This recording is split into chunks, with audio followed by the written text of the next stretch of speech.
దేశంలో అత్యంత ఎక్కువ ఆలయాలు, కట్టడాలున్న దేశం మనది. మతపరమైన నిర్మాణాలు కూడా మన దగ్గర అధికంగా ఉన్నవి. అలాంటి కట్టడాలను చూడడానికి ప్రపంచం నలుమూల నుంచి వస్తుంటారు. చాలా వరకు పురాతన ఆలయాలు శిథిలావస్థకు చేరుకున్నాయి. ఎంతో నేపథ్యం ఉన్న కట్టడాలు కూడా నిర్లక్ష్యం వల్ల భూస్థాపితమయ్యాయి. కొన్ని మాత్రం ఇప్పటికీ సజీవంగా చెక్కుచెదరకుండా ఉన్నాయి. అలాంటి వాటిలో ఈ ఆలయం కూడా ఒకటి. మరి ఈ ఆలయం ఎక్కడ ఉంది? ఈ ఆలయ చరిత్ర ఏందో తెలుసుకుందాము. ప్రపంచవ్యాప్తంగా ఉన్న హిందూ దేవాలయాల్లో అతి పురాతనమైనది బీహార్లో ఉంది. కైమూర్ జిల్లాలోని కౌరా ప్రాంతంలోని ముండేశ్వరి ఆలయము ప్రపంచంలోని అతి పురాతనమైనదిగా చరిత్రకారుల అంచనా. 3-4 శతాబ్దాల కాలంలో దీన్ని నిర్మించారని, పురాతన ఆలయాల్లో ఇది ప్రథమమైనదని చెప్తారు.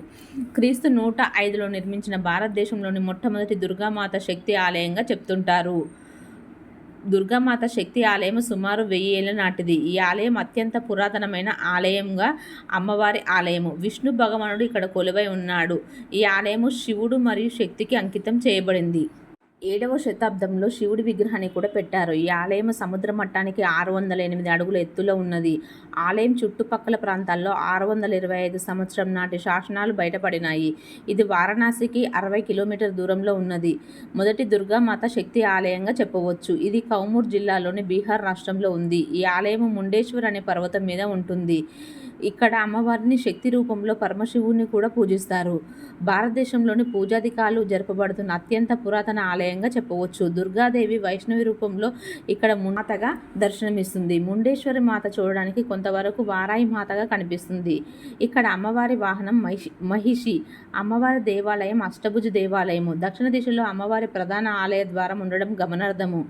ఈ ఆలయం యొక్క ప్రత్యేకత ఏమిటంటే ఇది ఆర్కియాలజీ వారి ఆధీనంలో ఉంది. దీనిని 100 ఏళ్లలో నిర్మించారు. అంతకంటే ముందు దీని 105-7లో నిర్మించి ఉంటారని దీనికి సంబంధించిన ఆర్కియాలజీ వారి ఆధీనంలో ఉన్నది. ఈ ఆలయం శివుడు మరియు శక్తికి అంకితం చేయబడింది. ఈ ఆలయం 3-4 BCలో నిర్మించబడింది. అతను నారాయణగా అధిష్ఠానించాడు. శతాబ్దాలుగా మరియు దాదాపు 7వ శతాబ్దంలో శైవ మతం అత్యంత ప్రాచుర్యం పొందిన మతం మరియు వినితేశ్వర ఆలయ ప్రధాన దేవతగా ఉద్భవించినప్పుడు విష్ణువు విగ్రహం అదృశ్యమైందని నమ్ముతారు. అధికారిక ఆలయ స్థలం ఈ ఆలయం ఆర్కియాలజీ ఆఫ్ ఇండియా చే రక్షిత స్మారక చిహ్నము.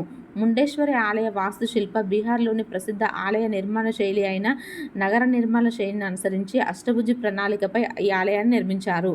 ఆలయానికి 4 వైపుల తలుపులు, కిటికీలు మరియు మిగిలిన 4 గోడలలో విగ్రహాల కోసం చిన్న గుళ్ళు ఉన్నాయి. ఆలయ గోపురము లేదా శిఖరము ధ్వంసం చేయబడింది మరియు నిర్మాణపు సమయంలో పైకప్పు నిర్మించబడింది. ఆలయం లోపలి భాగంలో గొప్ప శిల్పాలు మరియు అచ్చులతో గోడలు ఉన్నాయి.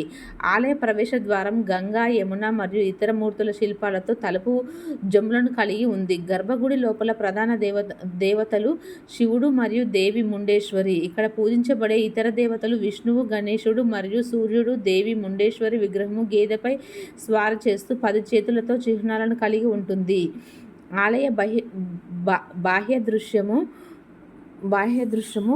ఉంటుంది. ఆలయ పండుగలు ముండేశ్వరి ఆలయంలో ప్రతి సంవత్సరము ప్రత్యేకించి రామనవమి, శివరాత్రి పండుగ సమయంలో పెద్ద సంఖ్యలో యాత్రికులు సందర్శిస్తారు. వేలాది మంది సందర్శించే నవరాత్రుల సమయంలో సమీపంలో పెద్ద వార్షిక జాతర జరుగుతుంది. ఆలయంలో దేవి ముండేశ్వరి రూపంలో ఉన్న శక్తిని పూజించడం తూర్పు భారతదేశంలో ఆచరించే తాంత్రిక ఆరాధనకు కూడా సూచన. ఆలయంలో శాసనాలు భారతదేశంలోని ఆర్కియాలజీ సర్వే ద్వారా కనుగొనబడిన శాసనాలు. ఈ ఆలయం ప్రపంచంలోని పురాతన దేవాలయాల్లో ఒకటిగా చెప్తుంటారు. గుప్త సామ్రాజ్యం పరిపాలించిన శకయుగంలో కూడా ఈ ఆలయం ఉండేదని చరిత్ర ఆధారాలు ఉన్నాయి. ఈ ఆలయం నగర శైలిలో నిర్మించబడి ఉంది. ఈ ఆలయంలో అమ్మవారు 10 చేతులతో ఎద్దుపైన స్వారీ మహిషాసుర మర్దిని రూపంలో ఉంటుంది. ఇక్కడ శివుడు కూడా 4 ముఖాలతో ఉంటాడు. 2 చేతులతో చేసిన పాత్రలు ఎంతో విభిన్నమైన ప్రత్యేక శైలిని కలిగి ఉంటాయి. ఈ ఆలయంలో సూర్యుడు, వినాయకుడు, విష్ణుమూర్తి ప్రతిమలు కూడా ఉన్నాయి. ఆ కాలం నాటి ఇక్కడ పూజా కాలాలనే కొనసాగిస్తూ రావడం అనేది ఎంతో ఆశ్చర్యాన్ని కలిగిస్తుంది. శతాబ్దాలు మారిన పూజా కార్యక్రమాలు మాత్రం కొనసాగుతూనే ఉన్నాయి. ఆలయంలో చిన్న దేవతగా, కొత్త దేవతగా వినితేశ్వరుని ఏర్పాటు చేశారు.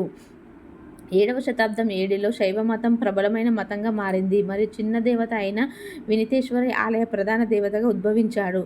అతనికి ప్రాతినిధ్యం వహించే చతుర్ముఖ లింగము ఆలయంలో ప్రధాన స్థానం పొందింది. ఇది ఇప్పటికీ ఉన్నది. ఈ కాలం తర్వాత చెరోజ్ ఒక శక్తివంతమైన ఆదిమ తెగ మరియు కైమూర్ కొండల యొక్క అసలు నివాసులు అధికారాన్ని అధిరోహించారు. చెరోల్ శక్తి యొక్క ఆరాధనకు ముండేశ్వరి ప్రాతినిధ్యం వహిస్తుంది. దీన్నే మహేశ్వర్దిని మరియు దుర్గా అని కూడా పిలుస్తారు. ముండేశ్వరి ఆలయ ప్రధాన దేవతగా చేశారు. అయినప్పటికీ ముఖలింగం ఇప్పటికి ఆలయంలో సెంటర్ స్టేజ్పై ఆక్రమించారు. కాబట్టి దుర్గా యొక్క చిత్రము ఆలయం యొక్క గోడ వెంట ఒక గూడులో స్థాపించబడింది. అది నేటికి నివసిస్తుంది. అయితే ముఖలింగం కేంద్రస్థానంలో ఇప్పటికీ అనుబంధ దేవతగా జీవించి ఉన్నది. ఇక్కడ ఆచారాలు, పూజలు విరామం లేకుండా నిర్వహించబడుతూనే ఉంటాయి. అందువల్ల ముండేశ్వరి ప్రపంచంలోని అత్యంత పురాతనమైన క్రియాత్మకమైన హిందూ దేవాలయాల్లో ఒకటిగా చెప్పబడుతుంది. చైత్రమాసంలో ఈ దేవాలయానికి భక్తులు ఎక్కువగా సందర్శించడానికి అధిక సంఖ్యలో పర్యాటకులు వస్తూ ఉంటారు. చైత్రమాసంలో ఈ దేవాలయానికి భక్తులు ఎక్కువగా వస్తుంటారు. పురావస్తు అధికారుల భద్రత కారణాల వల్ల 9 విగ్రహాలను కోల్కతా సంగ్రహాలయానికి తరలించారు. వాటిని ఇప్పటికీ మనం అక్కడ చూడవచ్చు. ఇక్కడ అమ్మవారి శక్తి రూపంలోనే అంతేకాకుండా ఈ ఆలయాన్ని తాంత్రిక పూజలకు ప్రతీకగా భావిస్తారు. సాత్విక బలి ఆలయంలో ప్రధాన విశేషము. సాత్విక బలి అంటే ఇక్కడ మొదట బలి ఇవ్వాల్సిన మేకను అమ్మవారి విగ్రహం ముందుకు తీసుకొస్తారు. అటుపై పూజారి మంత్రించిన అక్షంతలు మేకపై వేస్తారు. దీంతో మేక కొన్ని క్షణాల పాటు స్పృహ తప్పి పడిపోతుంది. అటుపై మరోసారి పూజారి అక్షంతలు మేకపై వేస్తాడు. దీంతో ఆ మేక మరల యథాస్థితికి వచ్చి అక్కడి నుండి వెళ్ళిపోతుంది. ముండేశ్వర దేవి ఆలయం బీహార్లోని కౌమర్ జిల్లాలో 608 అడుగుల ఎత్తులో ముండేశ్వరి కొండపై ఉంది. సోన్ నది మీదుగా కైమూర్ పీఠభూమిలో ఉన్న ముండేశ్వరి కొండపై అనేక పురావస్తు అవశేషాలు ఉన్నాయి. పునర్నిర్మాణం మరియు పునరుద్ధరణ. కేంద్ర సాంస్కృతిక మంత్రిత్వ శాఖ సూచనల మేరకు భారత పురావస్తు శాఖ ఆలయాన్ని పునరుద్ధరిస్తుంది. పునరుద్ధరణ సమయంలో రసాయన చికిత్స ద్వారా ఆలయం లోపల నుండి మసిని తొలగించడము, మతపరమైన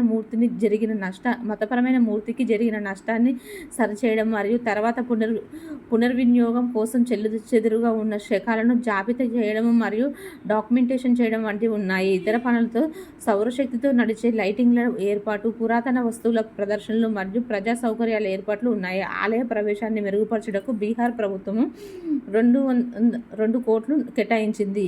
ముండేశ్వర ఆలయానికి ఎలా చేరుకోవాలంటే పాట్నా, గయా మరియు వారణాసి వంటి సమీప నగరాల నుండి ఆలయానికి రోడ్డు మార్గం ద్వారా సులభంగా చేరుకోవచ్చు.